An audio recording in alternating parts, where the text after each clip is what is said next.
ಸ್ಮೃತಿ ಮಂದಾನ ಮದುವೆ ರದ್ದು. ಬಳಿಕ ಅಳುತ್ತಾ ಮಂದಾನ ಬಯಲು ಮಾಡಿದಳು ದೊಡ್ಡ ರಹಸ್ಯ. ಪ್ರಿಯಕನ ಕುರಿತು ಹೇಳಿದ್ದನ್ನ ಕೇಳಿದರೆ ನೀವು ಕೂಡ ಶಾಕ್ ಆಗ್ತೀರಾ. ಹಾಗಾದರೆ ಸುದ್ದಿಯ ಸಂಪೂರ್ಣ ಮಾಹಿತಿ ಏನು ಎನ್ನುವುದನ್ನ ಇವತ್ತಿನ ಈ ಒಂದು ವಿಡಿಯೋದಲ್ಲಿ ತಿಳಿಸ್ಕೊಡ್ತಾ ಹೋಗ್ತೀನಿ. ಆದ್ದರಿಂದ ದಯವಿಟ್ಟು ಈ ವಿಡಿಯೋವನ್ನ ಕೊನೆವರೆಗೂ ನೋಡಿ. ಆದರೆ ಅದಕ್ಕಿಂತಲೂ ಮುನ್ನ ಯಾರನ್ನು ನಮ್ಮ ಚಾನೆಲ್ಗೆ ಸಬ್ಸ್ಕ್ರೈಬ್ ಮಾಡಿಲ್ವೋ ಸೊ ದಯವಿಟ್ಟು ಈ ಕೂಡಲೇ ನಮ್ಮ ಚಾನೆಲ್ಗೊಂದು ಸಬ್ಸ್ಕ್ರೈಬ್ ಮಾಡಿ ಹಾಗೂ ವಿಡಿಯೋ ಒಂದು ಲೈಕ್ ಮಾಡಿ. ಎಲ್ಲವೂ ಅಂದುಕೊಂಡಂತೆ ನಡೆದಿದ್ದರೆ ಭಾರತದ ಮಹಿಳಾ ತಂಡದ ಸ್ಟಾರ್ ಬ್ಯಾಟರ್ ಸ್ಮೃತಿ ಮಂದಾನರವರ ವೈಯಕ್ತಿಕ ಬದುಕಿನ ಎರಡನೇ ಇನ್ನಿಂಗ್ಸ್ ಆರಂಭವಾಗಿ 3-4 ದಿನಗಳು ಕಳೆಯದಿರಬೇಕಾಗಿತ್ತು. ಆದರೆ ಮದುವೆಯ ದಿನವಾದ ನವೆಂಬರ್ 23ರಂದು ಸ್ಮೃತಿ ಮಂದಾನರವರ ತಂದೆ ಅನಾರೋಗ್ಯಕ್ಕೆ ತುತ್ತಾಗಿ ಆಸ್ಪತ್ರೆಗೆ ದಾಖಲಾಗಿದ್ದರು. ಹೀಗಾಗಿ ಮದುವೆಯನ್ನ ಸಹ ಮುಂದೂಡಲಾಗಿತ್ತು.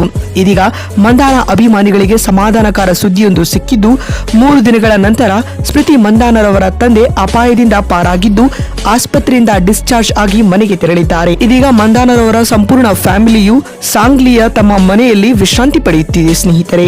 ಇನ್ನು ಸ್ಮೃತಿ ಮಂದಾನರವರ ತಂದೆ ಆಸ್ಪತ್ರೆಯಿಂದ ಡಿಸ್ಚಾರ್ಜ್ ಆಗಿರುವುದರಿಂದಾಗಿ ಎಲ್ಲರೂ ಕುಟುಂಬದಿಂದ ಹೆಚ್ಚಿನ ಮಾಹಿತಿಗಾಗಿ ಕಾತುರದಿಂದ ಕಾಯುತ್ತಿದ್ದಾರೆ.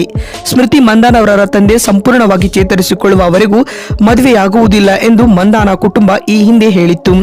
ಆಗ ಶ್ರೀನಿವಾಸ್ ಮಂದಾನ ಚೇತರಿಸಿಕೊಳ್ಳುತ್ತಿರುವುದರಿಂದ ಮದುವೆ ದಿನಾಂಕವನ್ನ ಮುಂದಿನ ದಿನಗಳಲ್ಲಿ ಪ್ರಕಟಿಸಬಹುದು. ಆದ್ಯಾಗೂ ಇದೀಗ ಪಾಲಾಶ್ ವಿರುದ್ಧದ ಆರೋಪಗಳಿಂದಾಗಿ ಮದುವೆ ನಡೆಯುವುದು ಅನುಮಾನ ಎಂದು ಹೇಳಲಾಗ್ತಾ ಇದೆ ಸ್ನೇಹಿತರೆ. ವಾಸ್ತವವಾಗಿ ಮದುವೆ ಮುಂದೂಡಲ್ಪಟ್ಟ ಮರುದಿನದಿಂದ ಪಾಲಾಶ್ ಮುಚ್ಚಳ್ ಅವರು ಸ್ಮೃತಿ ಮಂದಾನರವರಿಗೆ ಮೋಸ ಮಾಡಿದ್ದಾರೆ ಎಂಬ ಆರೋಪಗಳಿಂದ ಸಾಮಾಜಿಕ ಮಾಧ್ಯಮಗಳು ತುಂಬಿ ತುಳುಕುತ್ತಿವೆ. ಅವರು ಇನ್ನೊಬ್ಬ ಮಹಿಳೆಯೊಂದಿಗೆ ಚಾಟ್ ಮಾಡುತ್ತಿರುವ ಸ್ಕ್ರೀನ್ ಶಾಟ್ಗಳು ಸಹ ಸಾಮಾಜಿಕ ಮಾಧ್ಯಮಗಳಲ್ಲಿ ಹರಿದಾಡುತ್ತಿವೆ. ಈ ಹೇಳಿಕೆಗಳ ಸತ್ಯಾಸತ್ಯತೆ ಸ್ಪಷ್ಟವಾಗಿಲ್ಲದಿದ್ದರೂ ಅಂದಿನಿಂದ ಮದುವೆಯ ಬಗ್ಗೆ ಸಂದೇಹವಿದೆ. ಇದಕ್ಕೆ ಪೂರಕವಾಗಿ ಸ್ಮೃತಿ ಮಂದಾನರವರು ತಮ್ಮ ಇನ್ಸ್ಟಾಗ್ರಾಮ್ ಖಾತೆಯಲ್ಲಿ ಪಾಲಾಶ್ ಮುಚ್ಚಳ್ ಅವರನ್ನ ಅನ್ಫಾಲೋ ಮಾಡಿರುವುದು ಕೂಡ ಹಲವಾರು ಅನುಮಾನಗಳಿಗೆ ಎಡೆ ಮಾಡಿಕೊಟ್ಟಿದೆ ಸ್ನೇಹಿತರೆ. ಇದೀಗ ಈ ಕುರಿತು ರಿಯಾಕ್ಟ್ ಮಾಡಿರುವ ಸ್ಮೃತಿ ಮಂದಾನ ಭಾವುಕರಾಗಿ ಈ ರೀತಿಯಾಗಿ ಹೇಳಿದ್ದಾರೆ.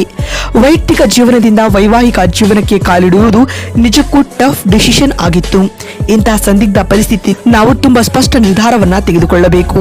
ನಾವು ಬಹಳ ಸಂಗಾತಿಯಾಗಿ ಯಾರನ್ನ ಆರಿಸಿಕೊಳ್ಳಬೇಕು ಎನ್ನುವುದು ವೈಯಕ್ತಿಕ ಆಸೆಯಾಗಿರುತ್ತದೆ. ಆದ್ಯಾಗೂ ನನ್ನ ಜೊತೆ ಕೆಟ್ಟ ಘಟನೆಗಳು ನಡೆದಿವೆ. ಆದರೂ ಈ ಘಟನೆಯನ್ನ ನಾನು ಮರೆತು ಮತ್ತೆ ಕ್ರಿಕೆಟ್ಗೆ ಮರಳಲು ಎದುರು ನೋಡುತ್ತೇನೆ. ಇಂತಹ ಸಂದರ್ಭದಲ್ಲಿ ಯಾರು ಕೂಡ ವೈಯಕ್ತಿಕ ಜೀವನದ ಕುರಿತು ಕೆಟ್ಟ ಅಭಿಪ್ರಾಯಗಳನ್ನ ಹರಡಬೇಡಿ ಎಂದು ಕಳಕಳಿಯಿಂದ ಸ್ಮೃತಿ ಮಂದಾನ ಮನವಿ ಮಾಡಿಕೊಂಡಿದ್ದಾರೆ. ಒಟ್ಟಿನಲ್ಲಿ ಟೀಂ ಇಂಡಿಯಾದ ಸ್ಟಾರ್ ಬ್ಯಾಟರ್ ಸ್ಮೃತಿ ಮಂದಾನರವರ ವೈಯಕ್ತಿಕ ಬಾಳಲ್ಲಿ ಇದೀಗ ಬೀಸಲಾರಂಭಿಸಿದೆ ಸ್ನೇಹಿತರೆ. ಇಂತಹ ಸಂದರ್ಭದಲ್ಲಿ ಅಭಿಮಾನಿಗಳಾದ ನಾವು ಅವರಿಗೆ ವೈಯಕ್ತಿಕ ಸ್ಪೇಸ್ ನೀಡುವುದು ಉತ್ತಮ. ಮತ್ತೊಂದು ವಿಡಿಯೋದಲ್ಲಿ ಸಿಗ್ತೀನಿ. ನಮಸ್ಕಾರ.